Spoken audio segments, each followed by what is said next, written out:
$93 a barrel. It is up about a quarter of 1% right now. Copper is down. I think this could be. I guess I'm not making a prediction. I'm making a statement here, but I kind of have a feeling that this year, 2013, could be a pretty decent year for gold. And the reason I say that is I just think that this monetary easing is not going to let up. And here's one of the reasons. So we have heard that the Fed has indicated that it is very unlikely that they're going to slow down any monetary easing or see any kind of, or I shouldn't say see, consider any kind of increase in the Fed rate until unemployment gets to 6.5%. So there have been a lot of portfolio managers that are watching and trying to understand what it's going to take to get to 6.5%, because that tells them the length of time that they have where money is at zero, and that is likely to be good for markets, not good for the economy, not good for the fundamentals of the economy or America, but good for the markets. So, I think it was Goldman Sachs, put out these numbers, did some analytical work. And so if we have an average of 150,000 jobs per month, which is pretty close to what the average has been. So we're adding 150,000 private sector jobs per month. And there's no change in the labor participation rate. In other words, it stays right where it is today. There's no change in it. 150,000 jobs per month. It is going to take 18 years to get to 6.5%. 18 years. But it gets worse.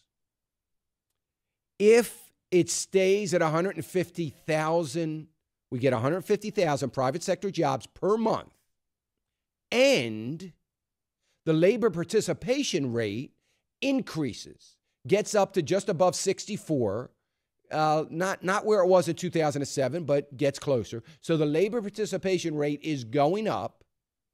At the same time, we're adding this 150,000 on average per month for, every month. It's going to take 6.5 years.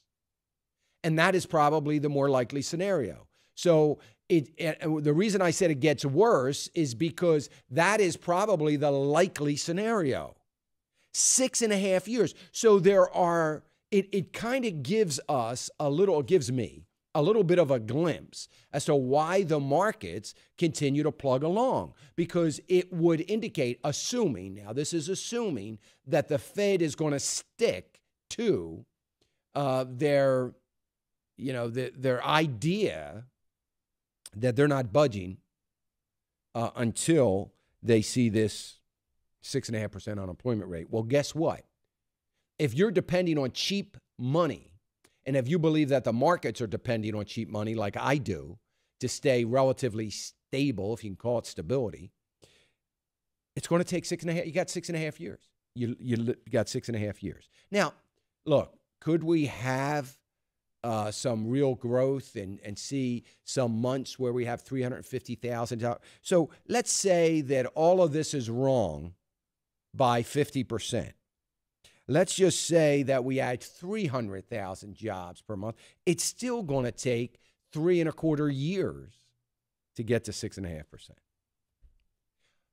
But it doesn't matter, because the government's never going to allow that. The government, you're going to start hearing, I said this in December, I'll say it again, that mark my words, that in this year, 2013, in the next 8 or 9 months, especially, you're going to start hearing words coming out of politicians and the government talking about a new normal, talking about full unemployment. And when they talk about full employment, they'll just throw things in there like 6.5%. See, that's what the left does. The left puts it out there. They're not in any hurry. They know that if they keep putting it out day in and day out, they put out their talking point, eventually people believe it. Eventually people believe that that is, in fact, the new normal. That is the truth. And this normal of 4.5% unemployment is going to be out the door. So anyway, it's just amazing to me. 888-589-8840. That continues to be. We've got so many issues, and most of these issues are political issues. It disgusts me that I've got to try to do analytical work on the markets and on stocks, as I do almost every day. And I've got to somehow factor in the political atmosphere in Washington.